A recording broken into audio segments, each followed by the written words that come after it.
eto na nga, at makikita na nga natin dito si Don Prix na parang galit na nga at seryoso na nga ito. Tumanda kayo at hindi ko na kayo pagbibigyan pa. Sinusigurado ko sa inyo. Yun nga ang sinabi ni Don Prix.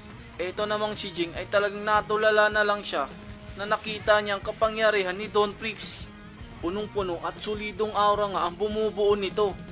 Para ba itong dambuhalang halimaw o napakalaking tao nagawa sa aura?